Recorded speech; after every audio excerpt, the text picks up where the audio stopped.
ಸ್ನೇಹಿತರೆ, ಯೂಟ್ಯೂಬ್ ಚಾನಲ್ಗೆ ಸ್ವಾಗತ. ಭಾಗ್ಯಲಕ್ಷ್ಮಿ ಧಾರಾವಾಹಿಯ ಇಂದಿನ ಸಂಚಿಕೆಯಲ್ಲಿ ಏನಾಗುತ್ತೆ ಅಂತ ನೋಡೋಣ ಬನ್ನಿ. ಅದಕ್ಕೆ ಮುಂಚೆ ಯಾರೆಲ್ಲ ನಮ್ಮ ಚಾನಲನ್ನು ಸಬ್ಸ್ಕ್ರೈಬ್ ಮಾಡದೆ ನೋಡ್ತಾ ಇದ್ದೀರಾ, ಪ್ಲೀಸ್ ಸಬ್ಸ್ಕ್ರೈಬ್ ಮಾಡಿ ನೋಡಿ. ಸಂಚಿಕೆ ಶುರುವಿನಲ್ಲಿ ತಾಂಡವ್ ಫೋನಿಗೆ ತನ್ವಿ ಮೆಸೇಜ್ ಮಾಡಿರ್ತಾಳೆ, ಹಾಯ್ ಪಪ್ಪ ಅಂತ. ಅದನ್ನು ನೋಡಿಕೊಂಡು ತಾಂಡವ್ಗೆ ಒಂದ್ಸರಿ ಶಾಕ್ ಆಗುತ್ತೆ. ನೋಡಿ, ಇಲ್ಲಿ ನೋಡು ಶ್ರೇಷ್ಠ, ನಮ್ಮ ಮನೆಯವರಿಗೆ ಆಲ್ರೆಡಿ ಬುದ್ಧಿ ಬರೋ ಥರ ಆಗ್ತಿದೆ. ನನ್ನ ಮಗಳು ಆಲ್ರೆಡಿ ಹಾಯ್ ಪಪ್ಪ ಅಂತ ಮೆಸೇಜ್ ಮಾಡಿದ್ದಾಳೆ. ಅವ್ರ ಅಮ್ಮನ ಜೊತೆ ಇದ್ದರೆ ಅವಳಿಗೇನು ಗೀಟಲ್ಲ ಅಂತ ಆಲ್ರೆಡಿ ಗೊತ್ತಾಗಿದೆ ಅಂತ ತಾಂಡವ್ ಶ್ರೇಷ್ಠನ ಹತ್ರ ಹೇಳ್ಕೊಂಡು ಜೋರಾಗಿ ನಗ್ತಾ ಇರ್ತಾನೆ. ಈ ಕಡೆ ಶ್ರೇಷ್ಠ ಅದನ್ನು ಕೇಳಿಸ್ಕೊಂಡು, ಸಿಕ್ಕಿರೋದೇ ಚಾನ್ಸ್, ಹೇಗಾದ್ರೂ ಮಾಡಿ ನಿಮ್ಮ ಮನೆಯವರಿಗೆ ಭಾಗ್ಯ ಬುದ್ಧಿ ಏನಂತ ತೋರಿಸ್ಬೇಕು. ನೀನಿವಾಗ ಅವ್ರೇನೇ ಹೆಲ್ಪ್ ಕೇಳಿದ್ರು ಮಾಡಬಾರ್ದು. ಅವರಿಗೆ ಭಾಗ್ಯನಿಂದ ಯಾವ ಸಹಾಯನೂ ಆಗಲ್ಲ, ಅವಳು ಒಂದು ವೇಸ್ಟ್ ಬಾಡಿ ಅಂತ ಅವರಿಗೆಲ್ಲ ಗೊತ್ತಾಗಬೇಕು. ಅಲ್ಲಿ ತನಕ ಅವ್ರು ಕಷ್ಟ ಅನುಭವಿಸಲೇಬೇಕು ಅಂತ ಶ್ರೇಷ್ಠ ಹೇಳ್ತಿರುವಾಗ, ಆದ್ರೆ ಅನಿ ಅಂತ ಹೇಳ್ತಿರುವಾಗ, ಗೊತ್ತು ಬೇಬಿ, ನಿನಗೆ ನಿಮ್ಮ ಮನೆಯವರು ಕಷ್ಟ ಅನುಭವಿಸಿದ್ರೆ ತುಂಬಾ ಕಷ್ಟ ಆಗುತ್ತೆ ಅಂತ.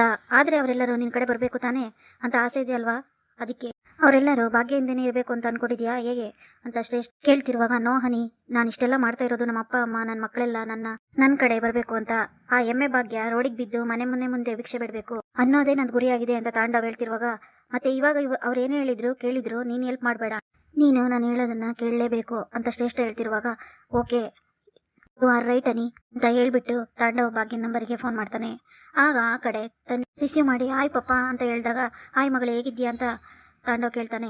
ತಿಂಡಿ ಆಯ್ತಾ ಅಂತ ಕೇಳ್ತಾನೆ ತಾಂಡವ್. ಆಗ ಇಲ್ಲ ಪಪ್ಪ, ಇನ್ನೇನು ಮಾಡಬೇಕು ಅಂತ ತನ್ವಿ ಹೇಳ್ತಾಳೆ. ಸರಿ, ಏನು ಮೆಸೇಜ್ ಮಾಡಿ, ಏನು ವಿಷಯ ಅಂತ ಕೇಳಿದಾಗ, ಪಪ್ಪ ನನಗೊಂದು ಸ್ವಲ್ಪ ಅಮೌಂಟ್ ಬೇಕಾಗಿತ್ತು ಪಪ್ಪ ಅಂತ ತನ್ವಿ ಕೇಳಿದಾಗ, ಅಮೌಂಟಾ, ಯಾಕೆ ಏನು ದೊಡ್ಡದಾಗಿ ನಿನ್ನಮ್ಮನೇ ಇದ್ದಾರೆ, ನನ್ನ ಜೊತೆ ಇದ್ರೆ ಸಾಕು ಅಂತೆಲ್ಲ ಮೊನ್ನೆ ಏನೋ ಬಿಲ್ಡಪ್ ಕೊಡ್ತಿದ್ರಿ, ಈಗ ಈ ಪಪ್ಪ ನೆನಪಾಯ್ತಾ, ನಿಮ್ಮ ಅಮ್ಮನ ಕೈಯಲ್ಲಿ ಏನೂ ಆಗಲ್ವಂತ ಅಂತ ತಾಂಡವ್ ಕೇಳಿದಾಗ, ಪಪ್ಪ ಆಗಲ್ಲ ಪಪ್ಪ, ಅಮ್ಮನಿ ಅದೇನೋ ಜಾಬ್ ಪ್ರಾಬ್ಲಮ್ ಆಗಿ ಜಾಬ್ ಹೋಗಿದೆ ಅಂತೆ, ನಾನು ಯಾವುದೋ ಕೋರ್ಸ್ ಜಾಯಿನ್ ಆಗಬೇಕು ಅನ್ಕೊಂಡಿದ್ದೀನಿ, 8,000 ಕಟ್ಟಕ್ಕೆ ಹೇಳ್ತಾ ಇದ್ದಾರೆ. ಇವಾಗಿನ ಪರಿಸ್ಥಿತಿಯಲ್ಲಿ ಅದು ಅಮ್ಮನ ಕೈಯಲ್ಲಿ ಕಟ್ಟಕ್ಕೆ ಆಗಲ್ಲ, ಅದಕ್ಕೋಸ್ಕರ ನಿಮ್ಮನ್ನು ಕೇಳ್ತಾ ಇದ್ದೀನಿ ಪಪ್ಪ, ಪ್ಲೀಸ್ ಪಪ್ಪ, ನನಗೆ ಆ ಕೋರ್ಸ್ಗೆ ಜಾಯಿನ್ ಆಗಲೇಬೇಕು, ಅಮೌಂಟ್ನ ನೀವು ಕೊಡೋಕ್ಕೆ ಆಗುತ್ತಾ ಅಂತ ತನ್ವಿ ಕೇಳಿದಾಗ, ಅಮೌಂಟ್ ಏನೋ ಕೊಡ್ತೀನಿ, ಆದರೆ ನಂದೊಂದು ಕಂಡೀಷನ್ ಅಂತ ತಾಂಡವ್ ಹೇಳಿದಾಗ, ಏನು ಪಪ್ಪ ಅದು, ನೀವು ಅಮೌಂಟ್ ಕೊಡ್ತೀರಾ ಅಂದರೆ ನಾನು ಏನು ಬೇಕಾದರೂ ಮಾಡ್ತೀನಿ ಅಂತ ತನ್ವಿ ಹೇಳ್ತಾ ಇರುವಾಗ, ಈ ಕಡೆ ತಾಂಡವ್ ಶ್ರೇಷ್ಠ ಮುಖ ನೋಡಿ ನಗ್ತಾ ಇರ್ತಾನೆ. ಏನು ಬೇಕಾದರೂ ಮಾಡ್ತೀಯಾ ಹಾಗಾದ್ರೆ ಅಂತ ತಾಂಡವ್ ಕೇಳಿದಾಗ, ಹ್ಞೂ ಪಪ್ಪ ಅಂತ ಹೇಳ್ತಿರುವಾಗ, ನೀನಿನ ಮೇಲೆ ನನ್ನ ಪರ ನಿಲ್ಬೇಕು, ಆ ಭಾಗ್ಯನ ಮನೆಯಿಂದ ಒದ್ದು ಹೊರಗಡೆ ಹಾಕೋಕ್ಕೆ ನೀನು ನನ್ನ ಜೊತೆ ಕೈ ಜೋಡಿಸ್ತೀಯಾ, ಆಗಿದ್ರೆ ಹೇಳು. ಈ ಪಪ್ಪ ಯಾವಾಗಲೂ ನಿನ್ನ ಸಹಾಯಕ್ಕೆ ಇರ್ತಾರೆ, ಬರೀ ನಿನ್ನ ಕಾಲೇಜ್ ಕೋರ್ಸ್ ಫೀಸ್ ಕಟ್ಟೋದಲ್ಲ, ನಿನ್ನ ಶಾಪಿಂಗು, ನಿನ್ಗೆ ಇಷ್ಟವಾದ ಎಲ್ಲನೂ ಈ ಪಪ್ಪ ಮಾಡ್ತಾರೆ, ಈ ಪಪ್ಪನ ಹತ್ರ ಆಗಲ್ಲ ಅನ್ನೋ ಮಾತೇ ಇಲ್ಲ ಅಂತ ತಾಂಡವ್ ಹೇಳ್ತಿರುವಾಗ, ಈ ಕಡೆ ತನ್ವಿಗೆ ಅದನ್ನು ಕೇಳಿಸ್ಕೊಂಡು ತುಂಬಾ ಕೋಪ ಬರ್ತಾ ಇರುತ್ತೆ. ಏನ್ ಪಪ್ಪ ನೀವು ಏನೋ ಕಷ್ಟ ಇದೆ ಹೆಲ್ಪ್ ಮಾಡಿ ಅಂತ ಕೇಳಿದ್ರೆ ಈ ತರ ಎಲ್ಲ ಮಾತಾಡ್ತೀರಾ, ಪಾಪ ಅಮ್ಮ ಎಷ್ಟೆಲ್ಲ ಹೆಲ್ಪ್ ಮಾಡಿದ್ದಾರೆ ಗೊತ್ತಾ, ಅದಕ್ಕೆ ಅಮ್ಮಂಗೆ ಈಗ ಕಷ್ಟ ಇದೆ, ಒಂದ್ ಹೆಲ್ಪ್ ಮಾಡಿ ಅಂತ ನಿಮ್ಮ ಹತ್ರ ಕೇಳಿದ್ರೆ ನೀವು ಈ ತರ ಎಲ್ಲ ಮಾತಾಡೋದಾ, ಯಾಕೆ ಪಪ್ಪ ನೀವು ಇಷ್ಟೊಂದು ಬದಲಾಗ್ಬಿಟ್ರಿ, ಮುಂಚೆ ನೀವು ಈ ತರ ಎಲ್ಲ ಇರ್ಲಿಲ್ಲ, ಅಮ್ಮ ಒಬ್ರೆ ಇದನ್ನೆಲ್ಲ ಅಮ್ಮ ಮಾಡ್ಬೇಕಾ, ನಿಮ್ದು ಜವಾಬ್ದಾರಿ ತಾನೇ, ನಿಮ್ಗೂ ಮಕ್ಕಳಲ್ವಾ, ಅಂದಮೇಲೆ ನೀವು ಇದನ್ನೆಲ್ಲ ಮಾಡ್ಲೇಬೇಕು ಪಾಪ. ಆದ್ರೆ ಒಂದ್ ತಿಳ್ಕೊಳ್ಳಿ, ನಾನು ಕೋರ್ಸ್ಗೆ ಜಾಯಿನ್ ಆಗೋದು ಮುಖ್ಯ, ಆದ್ರೆ ಅಮ್ಮನ ಮನೆಯಿಂದ ಹೊರಗಡೆ ಹಾಕೋದು ನನ್ನ ಕೈಲಾಗಲ್ಲ, ನನಗೆ ಕೋರ್ಸ್ಗಿಂತ ನಮ್ಮ ಅಮ್ಮನೇ ಜಾಸ್ತಿ ಮುಖ್ಯ, ನೀವು ದುಡ್ಡು ಕೊಟ್ಟಿಲ್ಲ ಅಂದ್ರೂ ಪರವಾಗಿಲ್ಲ ಪಪ್ಪ, ನಾನು ಯಾವತ್ತೂ ಅಮ್ಮನ ಪರ ಇದ್ದೀನಿ ಅಂತ ಹೇಳ್ಬಿಟ್ಟು ತನ್ವಿ ಕೋಪದಲ್ಲಿ ಫೋನ್ ಕಟ್ ಮಾಡ್ತಾಳೆ. ಈ ಕಡೆ ಅದನ್ನೆಲ್ಲ ಪೂಜಾ ಮತ್ತೆ ಸುನಂದ ಕೇಳಿಸ್ಕೊಂಡು, ಯಾಕೆ ತನ್ವಿ ಏನಾಯ್ತು, ಯಾಕೆ ಕೋಪದಲ್ಲಿ ಮಾತಾಡ್ತಿದ್ಯಾ ಅಂತ, ನಿಮ್ಮ ಮಾತು ಕೇಳ್ಕೊಂಡು ನಾನು ಪಪ್ಪಂಗೆ ಕಾಲ್ ಮಾಡಿದ್ನಲ್ಲ, ಅದು ನನ್ನ ತಪ್ಪು, ಅಪ್ಪ ಏನಂದ್ರು ಗೊತ್ತಾ ಅಂತ ಹೇಳ್ತಿರುವಾಗ, ಏನಂದ್ರು ಅಂತ ಸುನಂದ ಕೇಳ್ತಾರೆ. ಅಳಿಯಂದ್ರು ದುಡ್ಡು ಕೊಡ್ತಾರಂತ, ಸಹಾಯ ಮಾಡ್ತಾರಂತ ಅಂತ ಸುನಂದ ಕೇಳ್ತಿರುವಾಗ, ಅಜ್ಜಿ ಸಾಕು, ಸ್ವಲ್ಪ ಬಾಯಿ ಮುಸ್ತೀರಾ, ಅವ್ರು ದುಡ್ಡು ಕೊಡ್ಬೇಕಾದ್ರೆ ಅಮ್ಮನ್ನ ಮನೆಯಿಂದ ಹೊರಗಡೆ ಹಾಕ್ಬೇಕಂತೆ, ಅಮ್ಮನಿಂದ ನಾವೆಲ್ಲ ದೂರ ಆಗ್ಬೇಕಂತೆ, ಇವಾಗ ಹೇಳಿ ಆ ಕೆಲಸ ನಾನು ಮಾಡ್ಬಿಟ್ಟು ಅಮೌಂಟ್ ಇಸ್ಕೊಳ್ಳ ಅಂತ ಹೇಳ್ತಾ ಇರುವಾಗ, ಅದನ್ನ ಕೇಳಿಸ್ಕೊಂಡು ಪೂಜಾ ಮತ್ತೆ ಸುನಂದಂಗೆ ತುಂಬಾ ಶಾಕ್ ಆಗುತ್ತೆ. ಅಳಿ ಅಂದ್ರೆ ಯಾಕೆ ಈ ತರ ಎಲ್ಲ ಮಾತಾಡ್ತಾರೆ, ನನ್ನ ಮಗಳು ಅಂತ ಮಾಡಬಾರ್ದು, ತಪ್ಪು ಏನ್ ಮಾಡಿದಾಳೆ ಅಂತ ಸುನಂದ ಹೇಳ್ತಿರುವಾಗ, ಅಮ್ಮ ಬಾವನ್ ಬುದ್ಧಿ ಏನು ಅಂತ ನಿನಗೆ ಗೊತ್ತಲ್ವಾ, ಈಗ ಅವ್ರ ಮುಂದೆ ಬರೀ ಶ್ರೇಷ್ಠ ಮಾತ್ರ ಕಾಣಿಸೋದು, ಅವಳು ಬೇರೆ ಬಣ್ಣದ ಬಟ್ಟೆ ಹಾಕೊಂಡು ಅವ್ರ ಮುಂದೆ ನುಲಿತಾ ಇರ್ತಾಳೆ, ಬಾವನ್ಗೆ ಅದೇ ಕಣ್ ತುಂಬ್ಕೊಂಡ್ಬಿಟ್ಟಿದೆ, ಅದಕ್ಕೆ ಈ ತರ ಎಲ್ಲ ಮಾತಾಡ್ತಾರೆ, ನೀನೇನು ಚಿಂತೆ ಮಾಡಬೇಡ ಅಮ್ಮ ಅಂತ ಪೂಜಾ ಹೇಳ್ತಾಳೆ. ಅಕ್ಕ ಆ ಕಡೆ ಭಾಗ್ಯನ ವಾಯ್ಸ್ ಕೇಳಿಸುತ್ತೆ, ಊಟ ರೆಡಿ ಇದೆ ಎಲ್ಲರೂ ಬನ್ನಿ ಅಂತ. ಇದನ್ನ ಕೇಳಿಸ್ಕೊಂಡು ಎಲ್ಲರೂ ಕೆಳಗಡೆ ಬರ್ತಾರೆ. ಆಗ ತನ್ವಿ ಬಂದ್ಬಿಟ್ಟು ಭಾಗ್ಯನ ಗಟ್ಟಿಯಾಗಿ ತಪ್ಕೊಂಡು, ಅಮ್ಮ ಐ ಲವ್ ಯು ಅಮ್ಮ ಅಂತ ಹೇಳ್ತಾಳೆ. ಆಗ ಭಾಗ್ಯ, ಯಾಕೆ ತನ್ವಿ ಏನಾಯ್ತು ಅಂತ ಕೇಳ್ತಿರುವಾಗ, ಅಮ್ಮ ಪೂಜಾ ಚಿಕ್ಕಿ ಮತ್ತೆ ಸುನಂದ ಅಜ್ಜಿ ಮಾತು ಕೇಳ್ಕೊಂಡು ಪಪ್ಪಂಗೆ ಮೆಸೇಜ್ ಹಾಕಿದ್ದೆ ದುಡ್ಡು ಬೇಕಂತ, ಆದ್ರೆ ಅವರು ಮೊನ್ನೆ ಮಾತಾಡಿದ್ರಲ್ಲ ಅದೇ ತರ ನಿನ್ನನ್ನು ಹೊರಗಡೆ ಹಾಕಿದ್ರೆ ಮಾತ್ರ ದುಡ್ಡು ಕೊಡ್ತಾರಂತೆ, ಇಲ್ಲಾಂದ್ರೆ ಕೊಡೋದೇ ಇಲ್ಲ ಅಂತ ಹೇಳಿದ್ರಮ್ಮ. ಪಪ್ಪ ಈ ತರ ಎಲ್ಲ ಮಾತಾಡ್ತಾರೆ ಅಂತ ನಾನು ಅನ್ಕೊಂಡೇ ಇರ್ಲಿಲ್ಲ ಅಮ್ಮ, ಅಪ್ಪ ಯಾಕಮ್ಮ ಇಷ್ಟೊಂದು ಬದಲಾಗಿ, ಅವರಿಗೆ ಅಂತ ದ್ವೇಷ ಏನ್ ನಮ್ಮ ಮೇಲೆ ಅಂತ ಹೇಳ್ತಾ ಇರುವಾಗ, ಅದನ್ನ ಕೇಳಿಸ್ಕೊಂಡ ಭಾಗ್ಯ, ತನ್ವಿ ನೀನ್ ಯಾಕೆ ಅವ್ರಿಗೆ ಕಾಲ್ ಮಾಡಕ್ ಹೋಗಿದ್ದೆ, ನಿನಗಷ್ಟು ಬೇಗ ಈ ಅಮ್ಮನ ಮೇಲೆ ನಂಬಿಕೆ ಹೋಯ್ತಾ, ನಾನ್ ನಿನ್ಗೆ ಆಲ್ರೆಡಿ ಹೇಳಿದ್ದೆ ತಾನೇ ನಿನ್ನ ಕೋರ್ಸ್ಗೆ ಜಾಯಿನ್ ಮಾಡಿಸೋ ಜವಾಬ್ದಾರಿ ನಂದು ಅಂತ. ಏ ಪೂಜಾ ಅಮ್ಮ, ಇವಳು ಚಿಕ್ಕ ಹುಡುಗಿ, ಇವಳಂತೂ ಚಿಕ್ಕ ಹುಡುಗಿ, ನಿಮ್ಗಾದ್ರೂ ಗೊತ್ತಾಗಲ್ವಾ, ಇವರು ಅಷ್ಟೆಲ್ಲ ಮಾಡಿದ್ಮೇಲೂ ಅವ್ರಿಗೆ ಫೋನ್ ಮಾಡ್ರಿ ಅಂತ ನೀವು ಇವಳಿಗೆ ಸಲಹೆ ಕೊಡ್ತಿರಲ್ಲ, ನಿಮ್ ತಲೆಯಲ್ಲಿ ಬುದ್ಧಿನೇ ಇಲ್ವಾ, ಅವ್ರ ಬುದ್ಧಿ ಎಂತದ್ದು ಅಂತ ಗೊತ್ತಿದ್ದು ಅವ್ರ ಹತ್ರ ಕೈ ಚಾಚೋ ಸರಿನಾ ಅಮ್ಮ ಅಂತ ಭಾಗ್ಯ ಕೇಳ್ತಿರುವಾಗ, ತಪ್ಪೇನೇ ಇದೆ, ಎಷ್ಟಾದ್ರೂ ಅವರು ನಿನ್ ಗಂಡ ಈ ಮನೆ ಜವಾಬ್ದಾರಿ ಎಲ್ಲ ತಗೋಬೇಕಾಗಿದ್ದು ಅವನ ಜವಾಬ್ದಾರಿ. ಈಗೇನೋ ನಿನಗೆ ಕಷ್ಟ ಬಂದಿದೆ. ಆಗಿರುವಾಗ ಕಷ್ಟ ಅಂತ ನಾವೆಲ್ಲ ಉಪವಾಸ ಕೂತ್ಕೊಳ್ಳೋಕ್ಕಾಗತ್ತಾ? ಅವನಿ ಮನೆ ಮಗ, ಜವಾಬ್ದಾರಿಯಿಂದ ಇದನ್ನೆಲ್ಲ ನಿರ್ವಹಿಸಬೇಕು. ಅವನು ತನ್ವಿಗೂ ತಂದೆ, ನಿನಗೆಷ್ಟು ತನ್ವಿ ಮೇಲೆ ಜವಾಬ್ದಾರಿ ಇದೆಯೋ ಅವನಿಗೂ ಅಷ್ಟೇ ಜವಾಬ್ದಾರಿ ಇರಬೇಕು. ಈ ತರ ಸ್ಕೂಲ್ ಫೀಸ್ ಅದು ಇದು ಎಲ್ಲ ಕಟ್ಟೋದ್ರಲ್ಲಿ ಏನೇ ತಪ್ಪಿದೆ? ತನ್ವಿ ಫೋನ್ ಮಾಡಿ ಹೇಳೋದಿಲ್ಲ ಲೆಕ್ಕದಲ್ಲಿ ನೀನ್ ಫೋನ್ ಮಾಡಿ ಕೇಳಬೇಕು ಅಮ್ಮ ಅಂತ ಹೇಳ್ತಿರುವಾಗ, ಅಮ್ಮ ಸ್ವಲ್ಪ ಬಾಯಿ ಮುಚ್ಚ ಅಮ್ಮ, ನಾನು ಹೋಗಿ ಅವ್ರ ಮುಂದೆ ಕೈ ಚಾಚಬೇಕಾ? ಅವರು ಬೇರೆ ಅದನ್ನೇ ಕಾಯ್ತಾ ಇರ್ತಾರೆ. ಮಾತಿಗೂ ನಿನ್ ಕೈಲಾಗಲ್ಲ ಎಮ್ಮೆ ದಡ್ಡಿ ಅಂತ ಹೇಳ್ತಾ ಇದ್ದವ್ರು ನಾನೇನು ಹೋಗಿ ಈಗ ಅವ್ರ ಹತ್ರ ಕೈ ಚಾಚಿದ್ರೆ ನಾನು ಅವ್ರ ಮುಂದೆ ಭಿಕ್ಷೆಗಿಂತ ಕೆಟ್ಟ ಪರಿಸ್ಥಿತಿಯಲ್ಲಿ ನಿಂತ್ಕೊಂಡಂಗ ಹಾಗೆ ಆಗುತ್ತಮ್ಮ ಅಂತ ಭಾಗ್ಯ ಹೇಳ್ತಿರುವಾಗ, ಕರೆಕ್ಟಾಗಿ ಹೇಳ್ದೆ ಮಗಳೇ, ಒಂದು ಹೊತ್ತು ಉಪವಾಸ ಇದ್ರೂ ಪರವಾಗಿಲ್ಲ, ಆದ್ರೆ ಆ ನನ್ನ ಮಗನ ಹತ್ರ ಮಾತ್ರ ಹೋಗಿ ನಾವು ಕೈ ಚಾಚೋದು ಬೇಡ. ಸುನಂದ ಅವರೇ, ಇವಳು ಸರಿಯಾಗಿ ಹೇಳ್ತಾ ಇದ್ದಾಳೆ. ಈಗ ನಮಗೆ ಕಷ್ಟ ಇದೆ ನಿಜ, ಹಾಗಂತ ಅವನ ಮುಂದೆ ಹೋಗಿ ಕೈ ಚಾಚೋದು ಬೇಡ.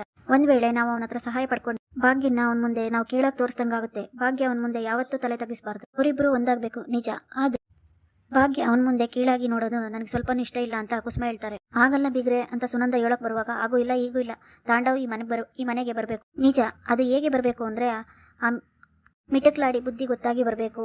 ಭಾಗ್ಯ ಸೋತಿದ್ದಾಳೆ ಅಂತ ತಾಂಡವ್ ಈ ಮನೆಗೆ ಬರಲೇಬಾರ್ದು. ಹಾಗೆ ಬಂದ್ರೆ ಭಾಗ್ಯನ ಜೀವ ಇನ್ನೂ ಹಾಳಾಗ್ಬಿಡುತ್ತೆ. ನನ್ ಸೊಸೆ ಮೇಲೆ ನನಗೆ ಪೂರ್ತಿ ನಂಬಿಕೆ ಇದೆ, ಅವಳು ಇದನ್ನೆಲ್ಲ ಒಂದು ಪರಿಹಾರ ಹುಡುಕ್ತಾಳೆ ಅಂತ ಹೇಳ್ತಾ ಇರುವಾಗ ಅದನ್ನ ಕೇಳಿಸ್ಕೊಂಡು ಭಾಗ್ಯನಿಗೆ ತುಂಬಾ ಖುಷಿ ಆಗ್ತಾ ಇರುತ್ತೆ. ಅವಳು ಕಣ್ಣೀರ್ ಹಾಕ್ತಿರುವಾಗ, ಆಯ್ತು ಕಣ್ಣೀರ್ ಹಾಕಿದ್ದು ಸಾಕು, ಈಗ ಹೊಟ್ಟೆ ಚುರು ಅಂತ ಇದೆ, ನಮ್ಗೆಲ್ಲ ಬಡಿಸ್ತೀಯಾ ಇಲ್ಲ ಇದೇ ತರ ಕಣ್ಣೀರ್ ಹಾಕೊಂಡು ನಿಂತ್ಕೊಂಡಿರ್ತೀಯಾ ಅಂತ ಕುಸುಮ ಕೇಳಿದಾಗ, ಅಯ್ಯೋ ಅತ್ತೆ ಬಡಿಸ್ತೀನಿ ಅಂತ ಹೇಳ್ಬಿಟ್ಟು ಎಲ್ಲರಿಗೂ ಭಾಗ್ಯ ಊಟ ಬಡಿಸ್ತಾಳೆ. ಈ ಕಡೆ ತನ್ವಿ ಹೇಳಿರೋ ಮಾತನ್ನೆಲ್ಲ ಕೇಳಿಸ್ಕೊಂಡು ತಾಂಡವ್ಗೆ ತುಂಬಾ ಕೋಪ ಬರ್ತಾ ಇರುತ್ತೆ. ಇಷ್ಟ ಆದ್ರೂ ಕೊಬ್ಬು ಕಡಿಮೆ ಆಗಿಲ್ಲ, ಆಗುತ್ತೆ ಸದ್ಯದ್ರಲ್ಲೇ ಆಗುತ್ತೆ. ಚಿನ್ನಕ್ಕೆ ಗತಿ ಇಲ್ಲದೆ ಹೊಟ್ಟೆಸ್ಕೊಂಡಿದ್ದಾಗ ಈ ಪಪ್ಪು ನೆನಪಾಗೆ ಆಗುತ್ತೆ. ಆಗ ಈ ಪಪ್ಪ ಹೇಳಿದ್ದೆಲ್ಲ ಕೇಳ್ಬೇಕು ಅನ್ಸುತ್ತೆ ಅಂತ ತಾಂಡವ್ ಹೇಳ್ತಾ ಇರುವಾಗ, ಕೂಲ್ ತಾಂಡವ್, ಯಾಕೆ ನಿನ್ ಮೂಡ್ ಹಾಳು ಮಾಡ್ಕೊಂತಿದ್ಯಾ? ನಾವಿಲ್ಲಿಗೆ ಏನಕ್ಕೆ ಬಂದಿರೋದು ಹೇಳು? ಖುಷಿಯಾಗಿ ಭಾಗ್ಯನ್ ಕೆಲಸ ಹೋಗಿದ್ದಕ್ಕೆ ನಾವು ಡಿನ್ನರ್ ಮಾಡ್ಬೇಕು ಅಂತ ತಾನೇ ಬಂದಿದ್ದು. ಲೆಟ್ಸ್ ಎಂಜಾಯ್, ಸುಮ್ಮನೆ ಯಾಕೆ ತಲೆ ಕೆಡಿಸ್ಕೊಳ್ತೀಯಾ ಅಂತ ಶ್ರೇಷ್ಠ ಹೇಳಿದಾಗ, ಯು ಆರ್ ರೈಟ್ ಅನಿ, ಸುಮ್ಮನೆ ನಾವ್ಯಾಕೆ ತಲೆ ಕೆಡಿಸ್ಕೊಳ್ಬೇಕು ಅಂದಾಗೆ ಎಲ್ಲ ಆಗ್ತಾ ಇದೆ, ಆಗಕ್ ಬಿಡೋಣ. ಅವಳಿಗೆ ಹೇಗೋ ಕೆಲಸ ಹೋಗಿದೆ, ಸ್ವಲ್ಪ ದಿನದಲ್ಲಿ ಮನೇಲಿರೋ ರೇಷನ್ ಎಲ್ಲ ಖಾಲಿಯಾಗಿ ಹೊಟ್ಟೆಗೆ ಇಟ್ಟಿಲ್ಲ ಅಂದ್ರೆ ಈ ತಾಂಡವ್ ನೆನಪಾಗೆ ಆಗ್ತಾನೆ ಅಂತ ಹೇಳ್ಬಿಟ್ಟು ತಾಂಡವು ನಕ್ಬಿಟ್ಟು ನಂತರ ಬೆಳಗ್ಗೆ ಭಾಗ್ಯ ರೆಡಿ ಆಗ್ಬಿಟ್ಟು ಅತ್ತೆ ಬರ್ತೀನಿ ಅಂತ ಹೇಳ್ತಿರುವಾಗ, ಏ ಭಾಗ್ಯ ಎಲ್ಲಿಗೆ ಹೊರಟೆ ಅಂತ ಕುಸುಮ ಕೇಳ್ತಿರುವಾಗ, ಅತ್ತೆ ಬೇರೆ ಕಡೆ ಎಲ್ಲಾದ್ರೂ ಕೆಲಸ ಸಿಗುತ್ತಾ ಅಂತ ನೋಡ್ತೀನಿ. ಈಗ ನನಗೆ ಕೆಲಸ ಮಾಡ್ತಿರೋ ಒಳ್ಳೆ ಎಕ್ಸ್ಪೀರಿಯನ್ಸ್ ಇದೆಯಲ್ಲ, ಆ ಎಕ್ಸ್ಪೀರಿಯನ್ಸು ಮೇಲೇನೆ ಯಾರಾದ್ರೂ ಕೆಲಸ ಕೊಡ್ತಾರೋ ನೋಡ್ತೀನಿ ಅಂತ ಹೇಳ್ತಿರುವಾಗ, ಕರೆಕ್ಟ್ ಮಗಳೇ, ಈ ಧೈರ್ಯ ಬೇಕು, ನೀನು ಧೈರ್ಯಗೆಡ್ಬೇಡ, ನಿನ್ ಜೊತೆಗೆ ನಾವೆಲ್ಲರೂ ಇದೀವಿ, ಧೈರ್ಯವಾಗಿ ಹೋಗ್ಬಾ ಮಗಳೇ ಅಂತ ಧರ್ಮ ಹೇಳಿದಾಗ, ಥ್ಯಾಂಕ್ಸ್ ಮಾವ ಅಂತ ಹೇಳ್ಬಿಟ್ಟು ಅವರಿಬ್ಬರಿಗೂ ಕಾಲಿಗೆ ಬಿದ್ದು ಆಶೀರ್ವಾದ ತಗೊಂಡು ಭಾಗ್ಯ ಹೊರಗಡೆ ಬರ್ತಾಳೆ. ನಂತರ ರೋಡ್ ಸೈಡ್ ಅಲ್ಲಿ ನಡ್ಕೊಂಡು ಹೋಗ್ತಾ ಇರುವಾಗ ತಾಂಡವ್ ಅವಳಿಗೋಸ್ಕರನೇ ಕಾಯ್ತಾ ಇರ್ತಾನೆ. ಏ ಎಮ್ಮೆ ನಿಂತ್ಕೊಳ್ಳೆ ಅಂತ ಹೇಳಿದಾಗ ಭಾಗ್ಯ ತಿರುಗಿ ನೋಡುವಾಗ ಅಲ್ಲಿ ತಾಂಡವ್ ನಿಂತ್ಕೊಂಡಿರ್ತಾನೆ. ನಗ್ತಾ, ಹೇಗೋ ಆಗೋ ಈಗೂ ಬೀದಿಗೆ ಬಂದೆ, ನಡ್ಕೊಂಡೋಗೋ ಪರಿಸ್ಥಿತಿ ಬಂತಲ್ವಾ, ಏನೋ ದೊಡ್ಡದಾಗಿ ಹೇಳ್ತಿದ್ದೆ, ನನ್ನ ಹತ್ರ ಕೆಲಸ ಇದೆ, ನಾನ್ ನೋಡ್ಕೊಂತೀನಿ ಮನೆಯವ್ರನ್ನ ಉಪವಾಸ ಇರೋದಕ್ಕೆ ಬಿಡೋದಿಲ್ಲ ಅಂತ. ಇವಾಗೇನು ಕೆಲಸನೂ ಇಲ್ಲ, ಇಲ್ಲಿ ಬಿಡುಗಾಸು ಇಲ್ಲ, ಹೇಗ್ ಮನೆಯವ್ರನ್ನ ಚೆನ್ನಾಗಿ ನೋಡ್ಕೊಂಡು ಬಿಡ್ತೀಯಾ?